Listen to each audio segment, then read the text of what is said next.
Today we're taking a closer look at some of the most common guitar exercises and why they might be holding you back. More importantly, I'll show you how to play them the right way so your hard work actually pays off. Let's get started.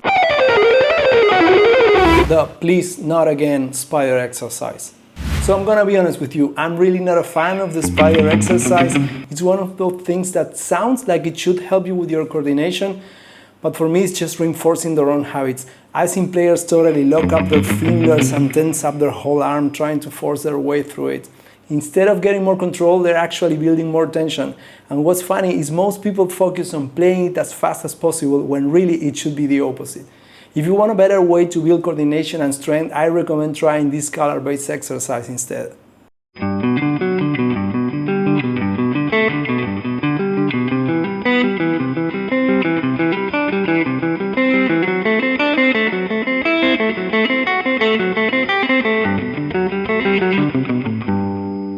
Let me break this into 4 sections.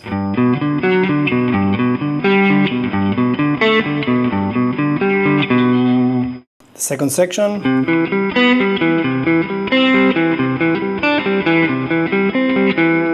third,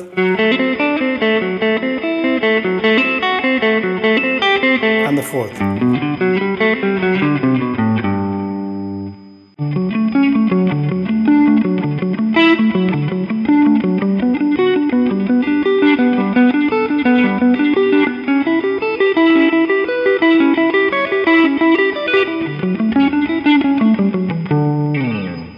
Here's another one.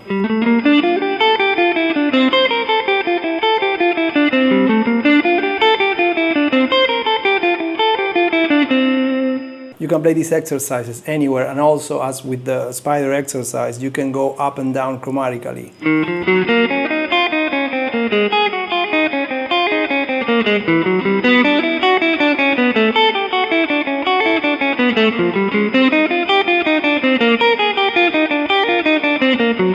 And so on. It's all about moving cleanly across the strings, keeping those transitions smooth, and just using enough pressure without all the finger strain or awkward hand positions. These alternatives to the so-called spider exercise are way more interesting and challenging, and they still hit the same goals. You'll build finger independence, get stronger, and clean up your playing. If you like this video, please give it a thumbs up. Don't forget to subscribe and hit the bell icon so you never miss an update. The one-parent trap, the 3-note per string syndrome. One of the biggest mistakes I see is players always sticking to the same picking pattern, you know, the classic 3-note per string thing. But here's the thing, real life playing doesn't just follow one pattern, and that creates habits that don't really translate when you're actually jamming or soloing. So instead, mix them up. I have 3 exercises here with different picking patterns that will help you to get more comfortable and flexible with your picking, no matter what the situation.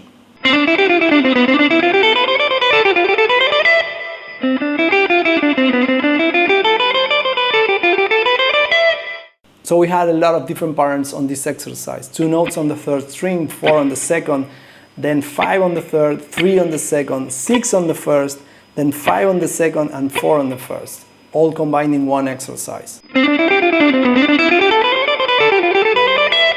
Number 2.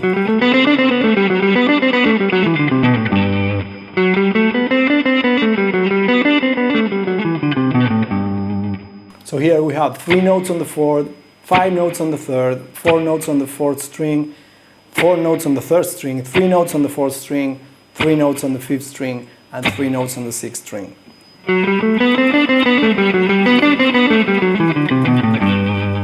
And the last one.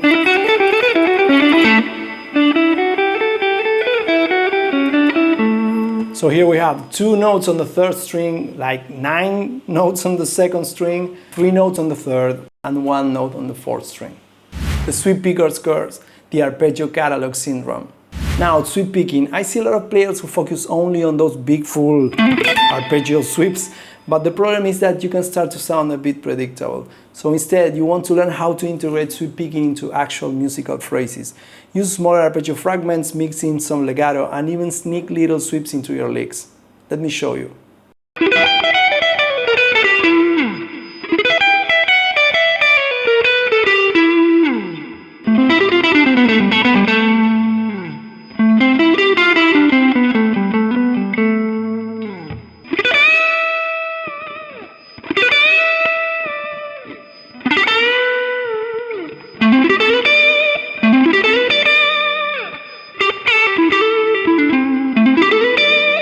That way you are not just practicing sweeps, you're actually practicing music.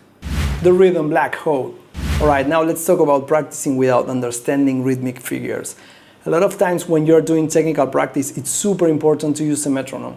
But here's the thing, if you don't really know your rhythmic figures, you're kinda doing it wrong. You're just running through exercises without really getting the timing. So let's break this down real quick. First, the hold notes. These are held for 4 beats. 1, 2, 3, 4, 1, 2, 3, 4. So you just pick once and let it ring for the whole measure. Then we got half notes, 2 beats each. Pick once, let it ring for 2 counts. 1, 2, 3, 4, 1, 2, 3, 4. Next up, quarter notes, 1 beat per note. So you're picking once per beat, nice and steady. 1, 2, 3, 4, 1, 2, 3, 4. Then 8 notes, 2 notes per beat. This gives you a smooth, even rhythm that's not too fast. 1, 2, 3, 4, 1, 2, 3, 4. Triplets split the beat into 3 evenly spaced notes. 1, 2, 3, 4, 1, 2, 3, 4. 16 notes, 4 notes per beat. These are faster and a bit more precise, but still even and controlled. 1, 2, 3, 4, 1, 2, 3, 4. Then sextuplets, that's 6 notes per beat. 1, 2, 3, 4,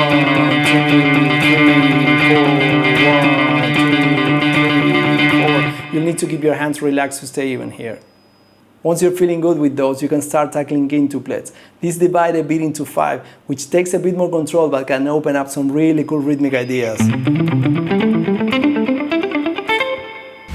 Playing along and why you need a backing track.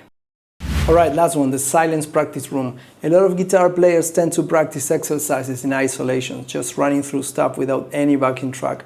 But here's why that's not ideal. Playing to a backing track gives you context. It helps you work on your timing, phrasing, and your ability to lock into a groove. It's like simulating real life playing with a band, so instead of sounding mechanical, you start sounding musical. And honestly, it's way more fun and inspiring than just listen to a metronome click in an empty room. So next time you pick up your guitar, hit play on a track and watch your practice come alive. Keep your practice intentional, musical, and fun. And remember, no one wants to be the player stuck in bad habits. Before you go, I'd love to hear from you. Which of these exercises have you struggled with the most? Or do you have another one that's tripping you up? Drop a comment below and let's share some practice tips. And here's a great video if you want to keep improving your playing. Thank you for watching and I'll see you next time.